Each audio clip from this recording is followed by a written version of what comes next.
दोस्तों अगर आप लोग अपने वाईफाई कैमरे को इंटरनेट के साथ कनेक्ट करना चाहते हैं तो आप लोग कैसे करेंगे। देखिए अगर आप लोग के पास एक मिनी वाईफाई कैमरा है ना और इसको अगर आप लोग इंटरनेट के साथ सक्सेसफुली कनेक्ट करना चाहते हैं और इसकी फुटेज को मोबाइल के अंदर देखना चाहते हैं तो आप लोग इसको इंटरनेट के साथ किस तरीके से कनेक्ट करेंगे। सबसे पहले आप लोगों ने यहाँ पर अपने इस कैमरे को मोबाइल के अंदर इसको सेटअप कर लेना है। V380 की एप्लीकेशन के अंदर आप लोगों ने अपने अकाउंट को बनाकर इस कैमरे को सेटअप कर लेना है। अब इस कैमरे को यहाँ पर इंटरनेट से कनेक्ट करने के लिए आप लोगों ने यहाँ पर करना क्या है। देखें अभी ये कैमरा यहाँ पर हमारे मोबाइल के अंदर इसकी फुटेज नज़र आ रही है, लेकिन ये इंटरनेट के साथ कनेक्ट नहीं है। इसको इंटरनेट से कनेक्ट करने के लिए आप लोगों ने यहाँ पर मोबाइल की सेटिंग के अंदर आ जाना है, इस कैमरे की सेटिंग के अंदर, और यहाँ पर आप लोगों ने नेटवर्क के ऑप्शन पर क्लिक कर देना है।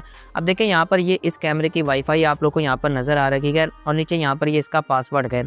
यहाँ पर ये दूसरा ऑप्शन है वाईफाई स्टेशन मोड, आप लोगों ने इसके ऊपर क्लिक कर देना है और यहाँ पर आप लोगों ने सिंपली अपने वाईफाई के राउटर को यहाँ पर सिलेक्ट कर लेना है। जिस इंटरनेट राउटर के साथ भी आप लोग अपने वाईफाई कैमरे को कनेक्ट करना चाहते हैं उसके ऊपर आप लोगों ने क्लिक करना है और उसकी वाईफाई का पासवर्ड आप लोगों ने यहाँ पर इंटर कर देना है। तो मैंने यहाँ पर अपना पासवर्ड ये इंटर कर दिया है। अब मैं यहाँ पर जैसे ही सेव के बटन पर क्लिक करूँगा ना तो आप लोग के सामने ही हमारा जो कैमरा है ना ये अब इंटरनेट के साथ सक्सेसफुली कनेक्ट हो चुका है। देखें आप लोग के सामने की यहाँ पर जो कैमरे की वाईफाई थी ना वो यहाँ से चली गई है और हमारे इंटरनेट वाली वाईफाई हमारे इस मोबाइल के साथ कनेक्ट हो गई है। अब आप लोग के सामने की मैं आप लोग को यहाँ पर चेक करा देता हूँ। मैं यहाँ पर जैसे ही इस फुटेज पर क्लिक करता हूँ अब जो कैमरे की फुटेज है ना वो लाइव बराह रास्त हमें यहाँ पर इंटरनेट के जरिए हमारे इस मोबाइल के अंदर शो हो रही है। तो इस तरीके से आप लोग बिल्कुल ही आसानी के साथ अपने वाईफाई कैमरे को इंटरनेट के साथ सक्सेसफुली कनेक्ट कर सकते हैं।